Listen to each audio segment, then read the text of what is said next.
السلام علیکم ورحمۃ اللہ وبرکاتہ۔ الحمد للہ نحمده ونستعینه ونستغفره ونعوذ باللہ من شرور انفسنا ومن سیئات اعمالنا، من يهده الله فلا مضل له ومن يضلل فلا هادي له، واشهد ان لا اله الا الله وحده لا شريك له، واشهد ان محمدا عبده ورسوله، اما بعد فان خير الحديث كتاب الله، وخير الهدي هدي محمد صلى الله عليه وسلم،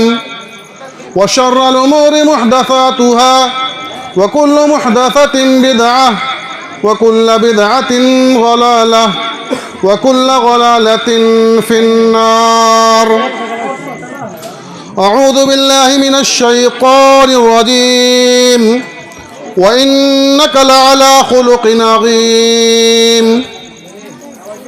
وقال النبی صلی اللہ علیہ وسلم، ان من خیارکم احاسنکم اخلاقا۔ محترم علماء کرام، بزرگوں، نوجوان دوستوں، عزیز بچوں اور میری پردہ نشین ماؤں اور بہنوں،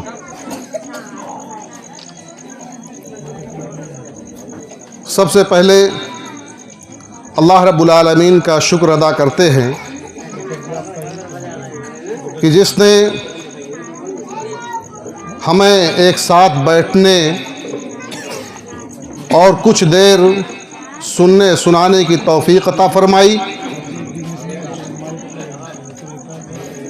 آج ہمارے لیے نہایت ہی خوشی اور مسرت کی بات ہے کہ ہمارے گاؤں بلکہ ہمارے محلے اور ہمارے گھر کے نوجوانوں نے اور بزرگوں کے ساتھ مل کر کے ایک پروگرام کا انعقاد کیا۔ پروگرام یا جلسے جس مقصد کے تحت منعقد کیے جاتے ہیں، اگر ہم اس مقصد کے تحت یہاں بیٹھے ہوئے ہیں، اخلاص کے ساتھ، للہیت کے ساتھ اگر ہم یہاں جمع ہیں، تو اللہ رب العالمین ہمیں اس بیٹھنے کی وجہ سے اجر عظیم سے نوازے گا، جیسا کہ ابھی ہمارے رفیق محترم مولانا جمشید عالم سلفی حفظہ اللہ نے اس بات کی وضاحت کی کہ اس مجلس میں جہاں کتاب و سنت کی باتیں ہو رہی ہوں،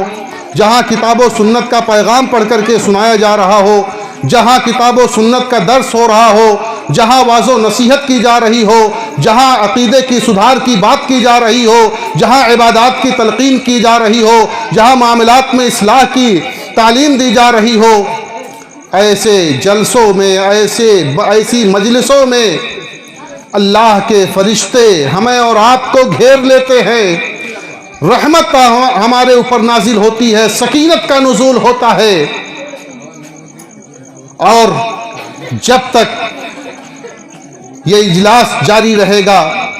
جب تک کتاب و سنت کی باتیں ہوتی رہیں گی، تب تک اللہ رب العالمین ہمارے اوپر اپنی سکینت کا نزول کرتا رہے گا۔ اللہ رب العالمین نے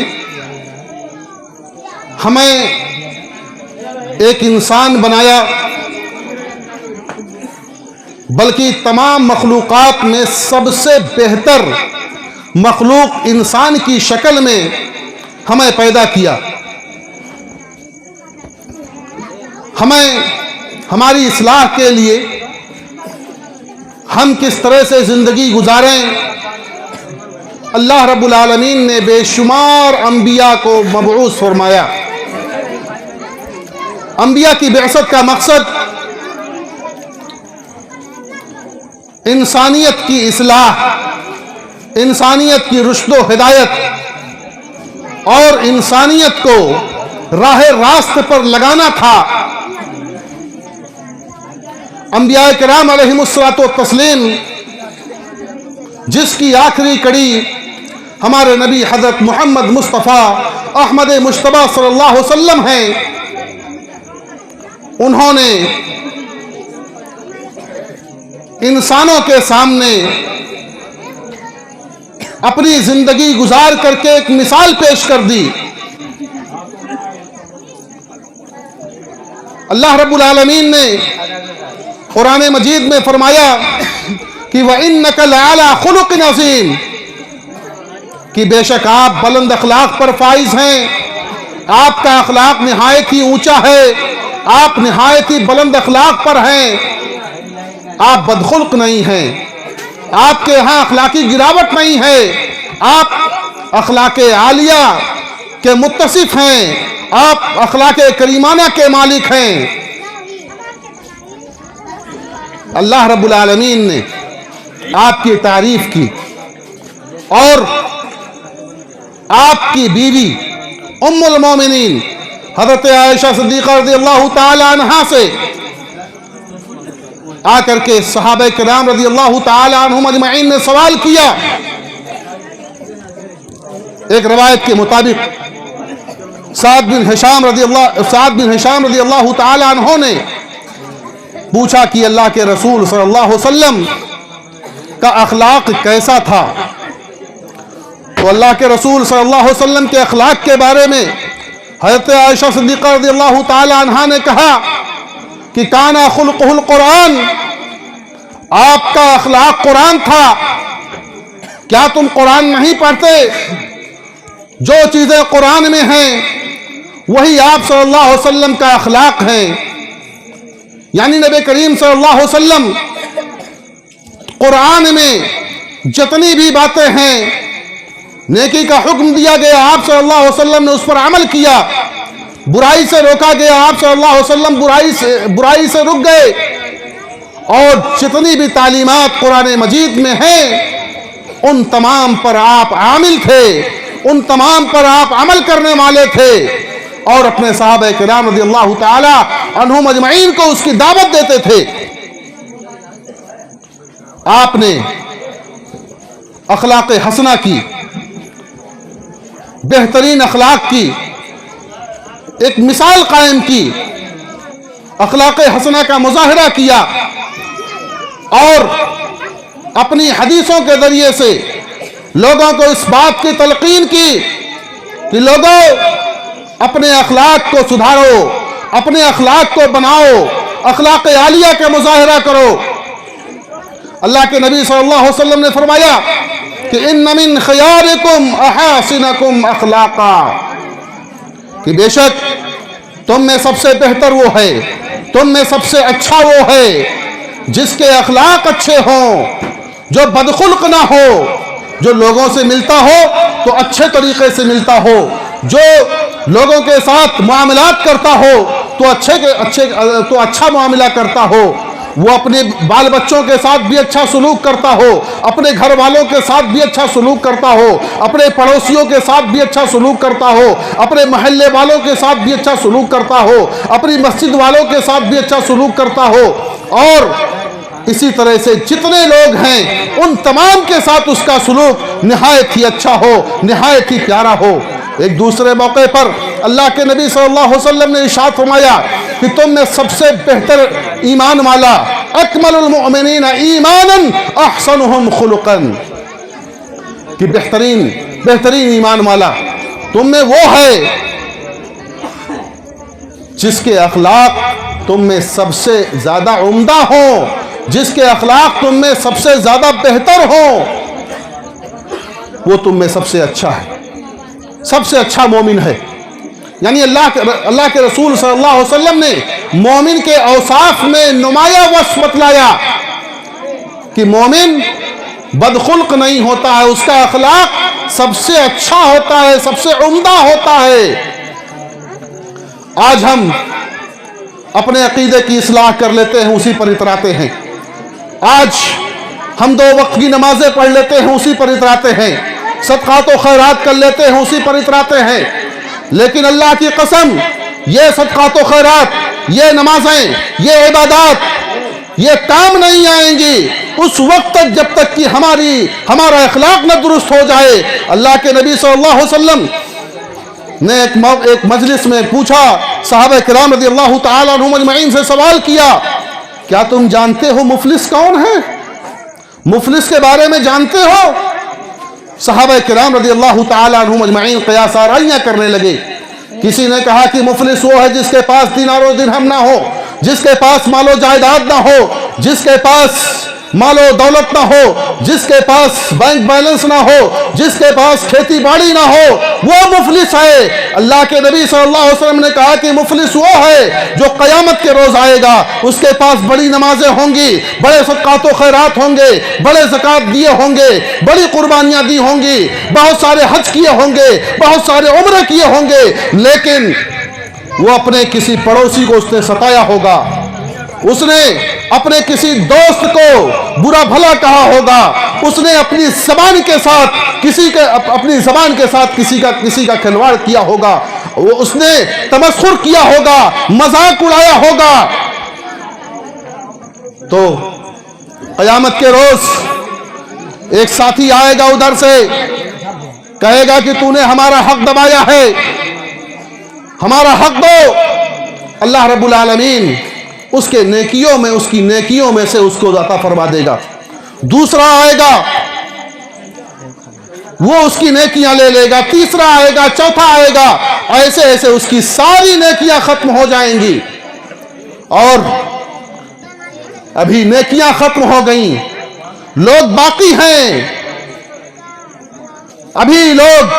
جن کے حقوق کی پامالی ہوئی تھی, جن کے حقوق کو دبایا گیا تھا, جن کے حقوق کو غصب کیا گیا تھا, وہ ابھی باقی ہیں.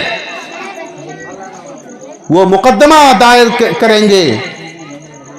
اللہ رب العالمین کہے گا اب نیکیاں ختم ہو گئی ہیں, اب اپنی برائیاں, ان کی برائیاں ان پر لاد دو, اس پر لاد دو. یعنی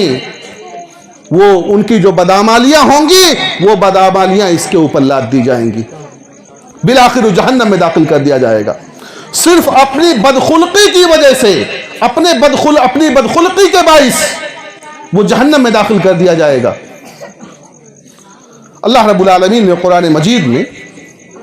مسلمانوں کو اپنے نبی صلی اللہ علیہ وسلم کے واسطے سے مسلمانوں کو مخاطب کر کے حکم دیا ہے کہ خذ العفو وامر بالمعروف, عفو درگزر سے کام لو. کوئی معاملہ ہو جائے درگزر کر دو, معاف کر دو, معافی کا جذبہ رکھو, لوگوں کو نیکیوں کا حکم دو. اور وَأَعْرِضْ عَنِ الْجَاهِلِينَ, جاہلوں سے اعراض کرو. ایسے لوگ جو نہیں جانتے ہیں, جو تھوڑی دیر میں ناراض ہو جاتے ہیں, بات بات پر غصہ ہو جاتے ہیں, ماں بہن ایک کر دیتے ہیں, ایسے لوگوں سے کنارہ کشی اختیار کر لو. ایسے لوگوں سے اپنے دامن کو بچا لو, ایسے لوگوں سے الگ تھلگ ہو جاؤ. یہ قرآن کا حکم ہے کہ جو تمہیں گالی دے, تقاضا یہ ہے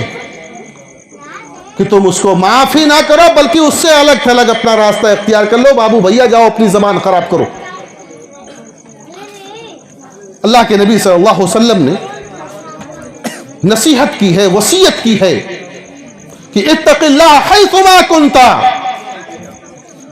کہ تم جہاں کہیں بھی رہو اللہ سے ڈرتے رہو. جس جگہ رہو, جس مقام پر رہو, اپنے گھر میں رہو, گھر میں بھی اللہ رب العالمین سے ڈرتے رہو. باہر رہو, وہاں بھی اللہ رب العالمین سے ڈرتے رہو. جس مقام پر رہو, جس جگہ پر رہو, اللہ رب العالمین کا ڈر, اللہ کا خوف دل میں سمایا ہوا ہونا چاہیے. اللہ کا تقوی ہمارے دل میں ہونا چاہیے. اور اللہ رب العالمین نے فرمایا, اللہ کے رسول صلی اللہ علیہ وسلم نے فرمایا کہ اگر تم کوئی غلطی کر بیٹھو, کسی دن اگر کوئی تم سے غلطی ہو جائے تو اللہ سے معافی مانگ لو,